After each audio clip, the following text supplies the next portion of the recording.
Welcome back. As you can see that Dr. Oluwole Adeyemi from the Department of Economics Chrisland University, Abeokuta, is joining me this morning. Welcome to you, Dr. Adeyemi, and thank you for being part of the show today. Yeah, good morning, and good morning, our viewers. Now let's get started. How do you think that the terrorism, terrorist attacks, kidnappings, these insecurity challenges have impacted Nigeria's investment landscape?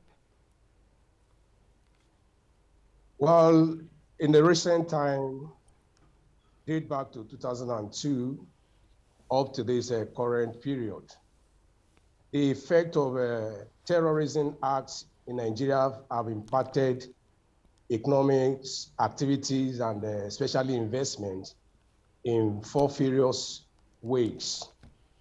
I will start with the destruction of life and properties, which is a form of destruction of human capital resources and physical resources.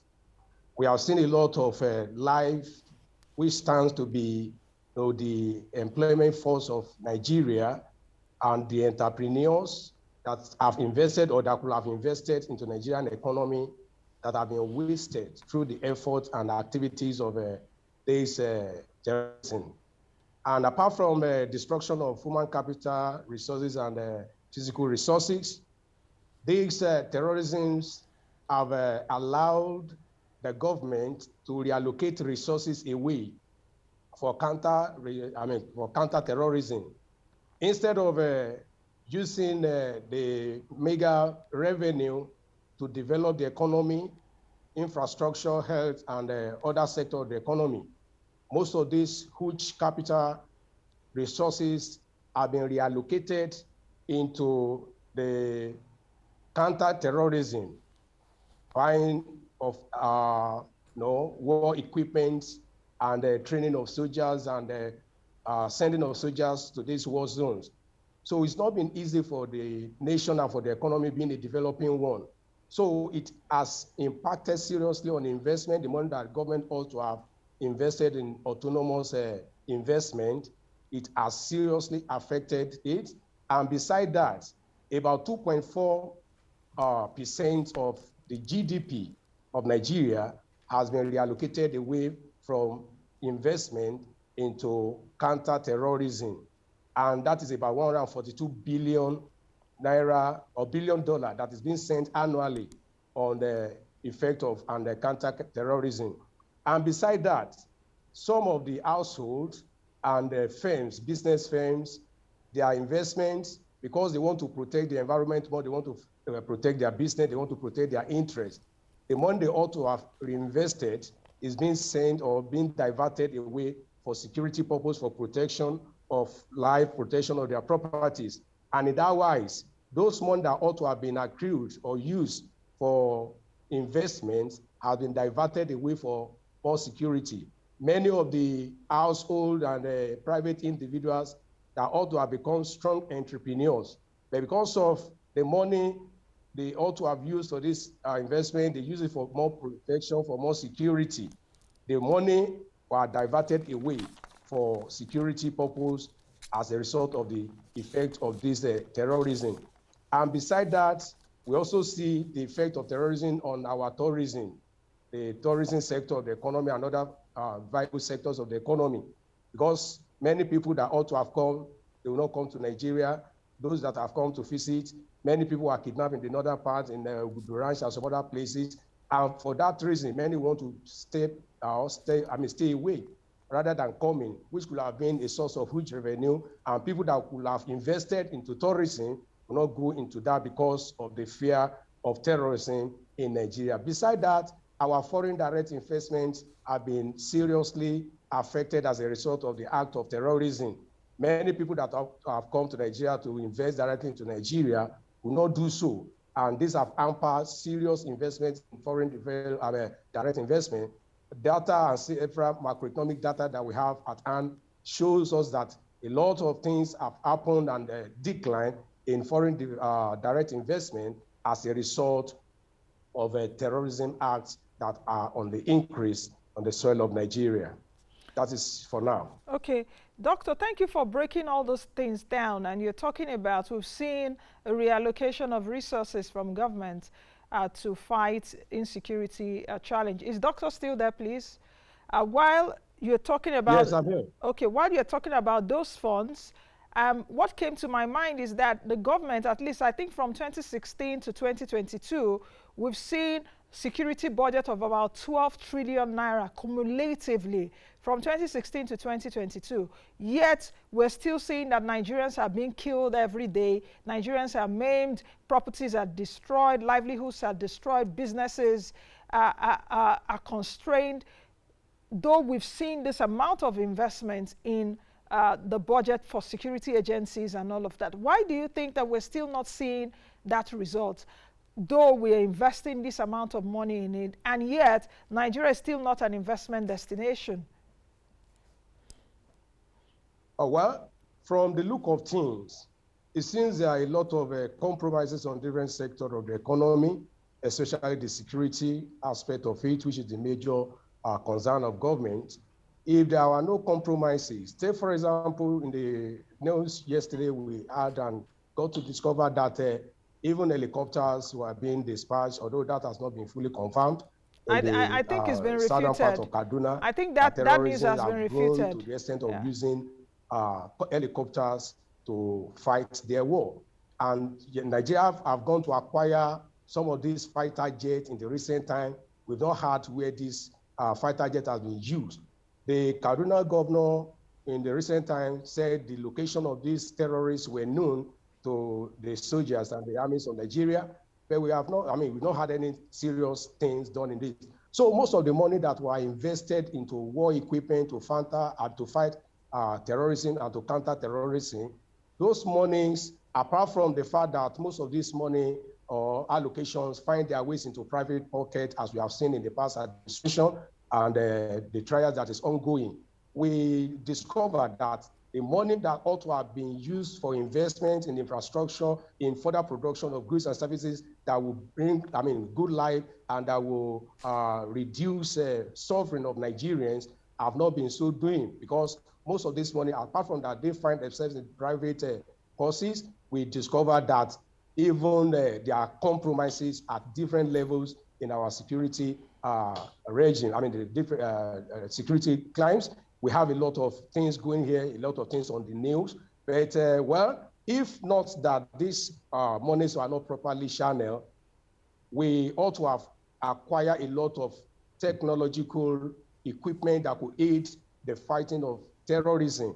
But if those things are even bought, the people that will use it, they not compromise. If they got information, the intelligence, both national and international intelligence, do they make use of this thing? So rather than that, we allocate money year in, year out to counter and to fight terrorism, and the money ought to have been for investment to improve the standard of living of Nigerians. So in that wise, compromise and the lack of political will and other things from the government side, I think have been a contributing factor to the lack of effect of our counter-terrorism war in Nigeria, which have diverted and reallocated resources away from investment as a nation. And this also have rubbed on individual and business organizations within Nigeria. Thank you. Now, let's take a look and let's narrow it down, especially you said it, we've been having fatalities, we've been having injuries, people's lives are lost on a daily basis and all of that. If we take a look at the informal economy, how do you think that the impact of terrorism has affected the informal economy, bearing in mind that Nigerian businesses, many Nigerian businesses are informal? That's one. How do you also think that it has affected trade? We see that trade, of course, happens around the country, or around even the 6 regions. Okay. Yes, even the 6 regions, you see agricultural products moving from the north down to the south. Doctor, I can hear you. Can you hear me? Well, if I may hear you well. Yes. Sorry, the network is breaking. But I think the aspect of it that I had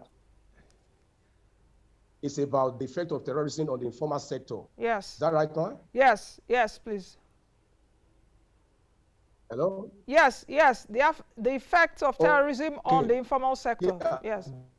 The effect of terrorism on informal sector have been, a very serious one and of concern to not only the policymakers, but also to economists and researchers. Nigeria being an agrarian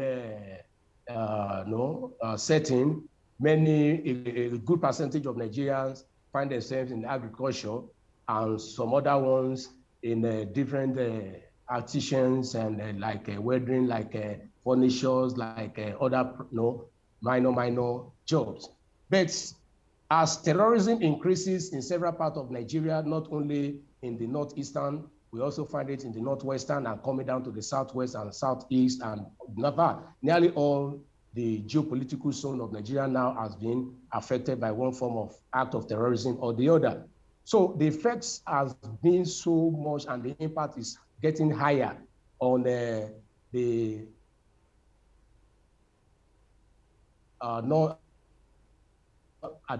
informal sector. Doctor, are you still there? The network And seems this is okay. noticeable in the decline of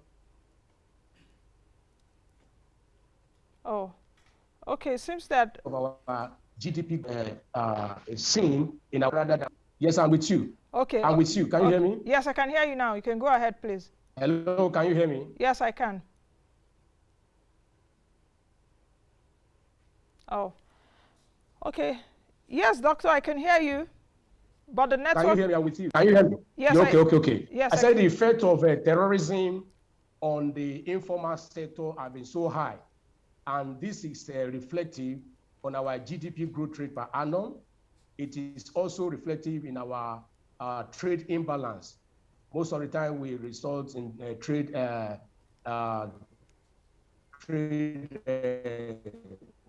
deficit rather than experiencing trade surplus, because they are starting from the agriculture. We got to know that most of these effects of terrorism have affected many of the social infrastructure, physical infrastructures that most of these depend on to make life meaningful and make life better, which could aid their works and the performance of their duty on a daily basis. It affected electricity, telecommunication, and most of them that relies, especially those people that rely on agriculture.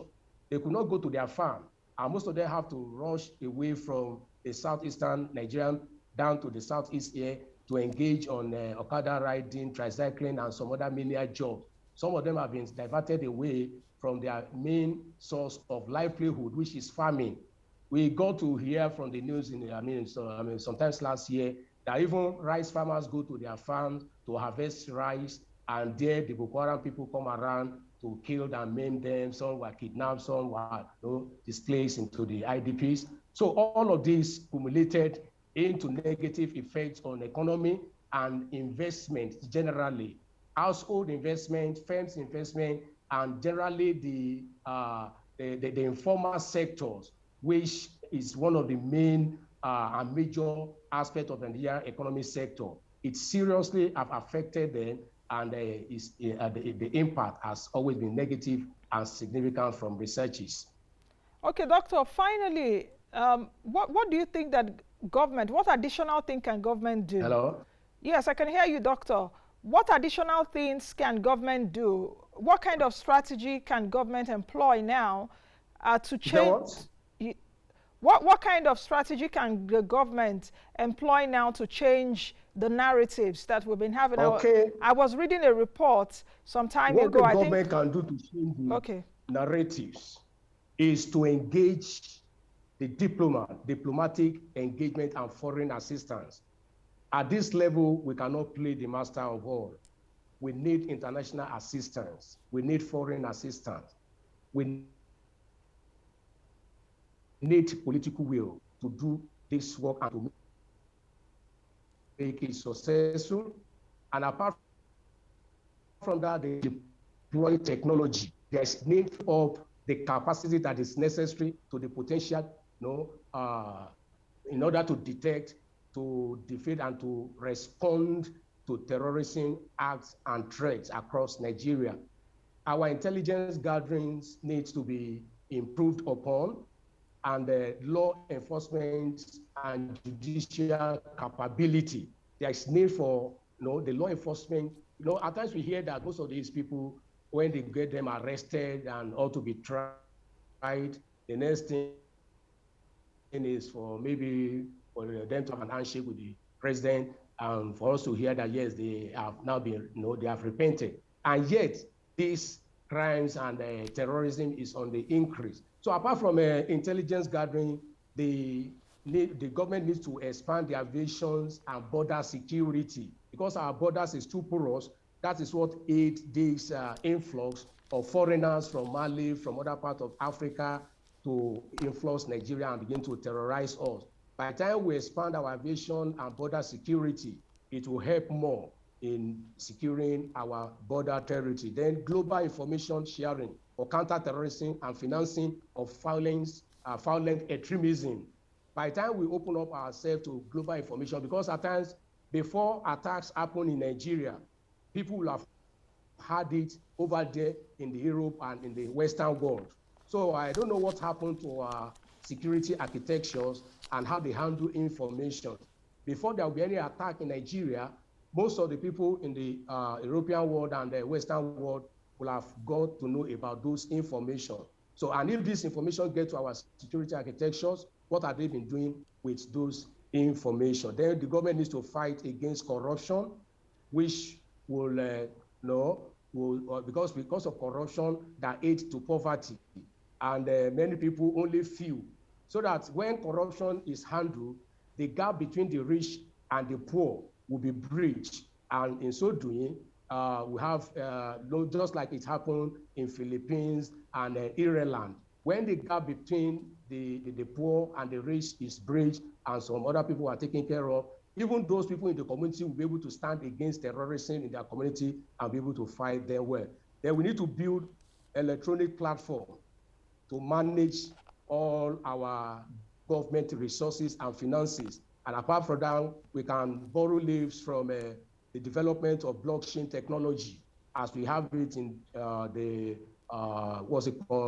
in the internet trading. So the blockchain technology will help us to fight corruption, which will aid investment. Then lastly here, we need some order to relax our trade restriction.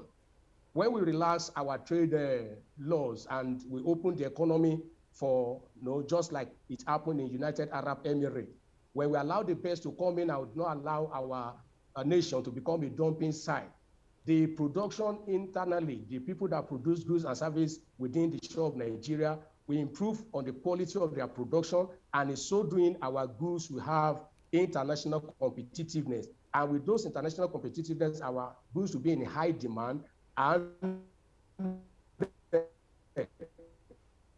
this will help our foreign exchange, which to do well. Nigeria will want to invest on the nation, Nigeria, and in so doing, Nigeria will be best for it. And lastly, we also need to promote exportation.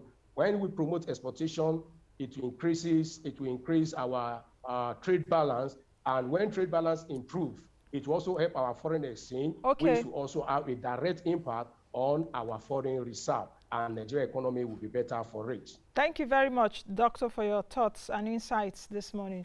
Thank you very much for joining us from Abeokuta. I've been speaking with Dr. Oluwole Adeyemi, who is the... You are welcome, madam. From the Department of Economics, Chrisland University in Abeokuta. All right.